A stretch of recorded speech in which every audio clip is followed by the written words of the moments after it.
The entire following segment consists of satirical content. All references to reality are fictionalized, and all personages are fictional except for public figures, which are used fictitiously. The opinions expressed in this segment in no way represent those of the University of Kentucky, the Kentucky Colonel with a K, the Kentucky Corner with a Q, Jellyfish, George Lucas, or Jerry Seinfeld.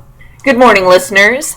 I hope you're enjoying your daily lungful of construction dust here at the University of Kentucky. My name is Bridget, and I'm feeling mildly existential today. I am Colleen, and I am pleased to report that I had an excellent waffle for breakfast. Now on to the news. We hope that our listeners enjoyed their long Labor Day weekend. In keeping with the fine tradition of the holiday, construction on the new Student Center began early Monday morning, continued furiously during the afternoon, and ended promptly at 9 p.m. President Cappuccino expressed his approval for this year's accomplishments.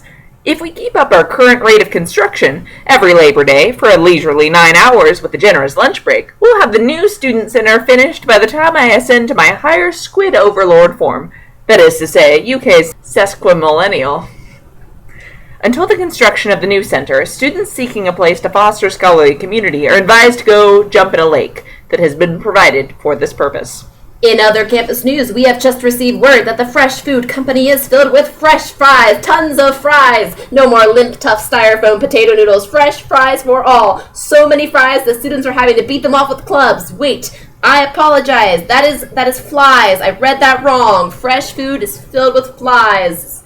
Not actually news. In international news, recent fears about the likely collapse of China's economy were soothed by the words of People's Bank of China Governor Zhou Xiaochuan.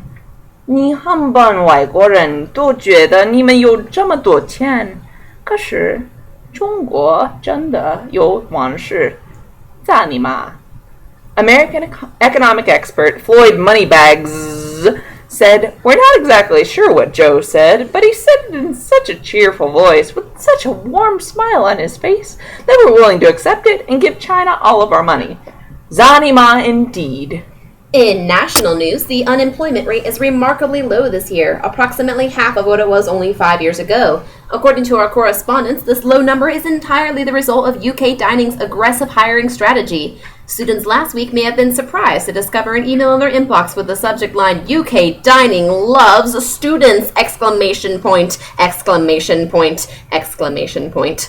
The text of the email read as such: UK Dining longs for you, as a deer pants for water, longs for the silken smoothness of your skin and the fragrance of your hair. We just want to be close to you. We love the way you smile slightly when you sleep, so much that we've taken upwards of 200 photos of you doing this, all artfully arranged in the new UK Dining Center. We've also taken the liberty of weaving clippings of your hair into a chunky winter scarf that we like to wear on chilly nights when we scale the side of your dorm building to peer at you doing your chem homework.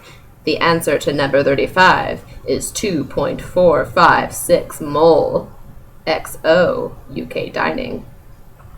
In galactic news this week, our nearest and dearest celestial companion, the Sun, has announced plans to retire in the near future.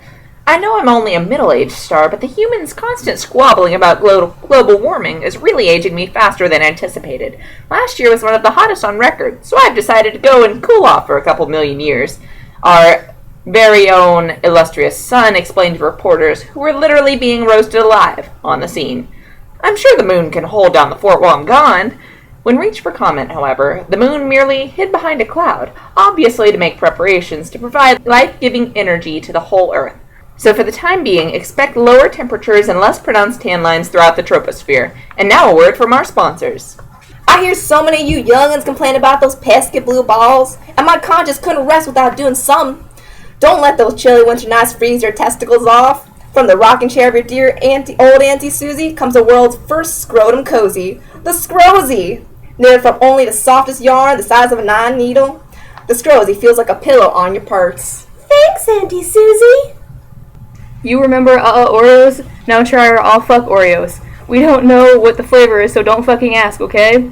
Jim from production dropped an egg salad sandwich, also his lunchbox, also Jim, into the dough yesterday, and we couldn't get all the bits out, so every bite is a surprise. All Fuck Oreos. We're not sorry, just buy them already. And now back to the news. A recent study has confirmed the leading cause of death among straight male college students in the United States, falling off of mopeds. According to experts in the field, these students do not hold onto their friend's waist when riding a moped. They simply cannot bear the homosexual connotations. As such, they fall off. This phenomenon has a chilling name, the no-homo cycle. One brave survivor ventured to Colonel Studios today to tell us his side of the story. Chad suffered a fractured coccyx after he was thrown from his friend's motorcycle last week. How's it going, Chad? I'm not gay. Wasn't suggesting you were. Good to know. How's your coccyx doing? I have a girlfriend and everything. She's like a model, and we make out all the time. Okay. So, what do you think about the plague of no-homo cycle deaths on campus? I mean, Brett and I did that one thing at summer camp, but that didn't mean anything, okay? Everyone does that stuff at summer camp. Do you feel that your own injury could have been prevented? I'm totally straight, man. Dude. Bro. Man friend. No, not like that. No homo, bro. No homo! And on to the weather. What do you have for us, Jeff?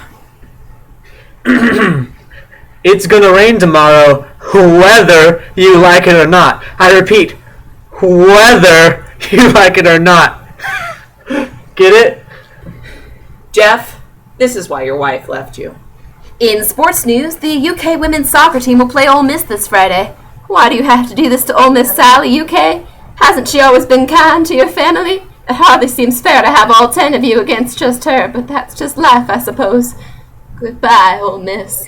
And now it's time for our back to school segment. Freshman Tips with Biff and Brandy. Take it away, Biff.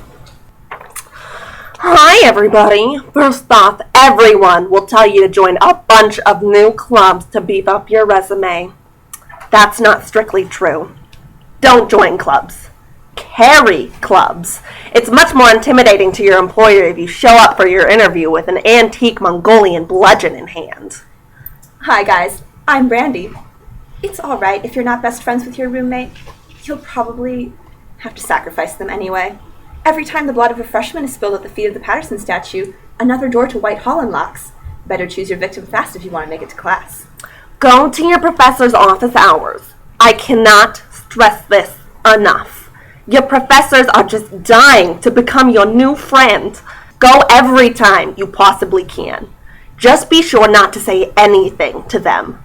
Sit in front of them in silence, smiling slightly. Tilt your head ever so slowly to the left and lick your lips. Stay in this position for at least an hour and you'll be sure to score a great letter of rec. Be sure to eat healthily as much as you can. Nothing makes you feel better like a well-balanced meal, and nothing satisfies like a delicious, gamey squirrel. The campus squirrels make excellent healthy meal options for breakfast, lunch, dinner, and snacks. The eyeballs make a particularly zesty dessert. You can pick up your eco-friendly bow and arrow with the 90. After you use it, you can return it to be washed and then pick up a new one. Remember that you can only have one squirrel during each 4-hour meal period. Thanks, Brandy and Biff. Now here's Madame Blosh Closh the Raptor with this week's horoscopes. Taurus. That wasn't pepper in your spaghetti. Leo.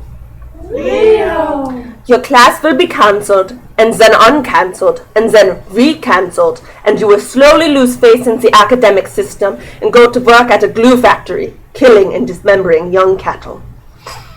Aries. Arnold is never going to repay the money he owes you. Either give up now or find out where he lives. Gemini. Spider mites are real. They're not only real, they're really excited to meet you. Watch your raisins to see if they develop extra legs. Capiluto. Are you sure that's your mother's car?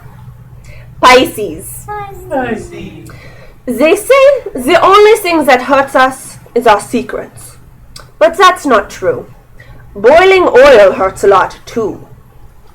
For more horoscopes, news, and other assorted nonsense, follow us on Twitter at UKColonel. That is at UKCOLONEL. Colleen out.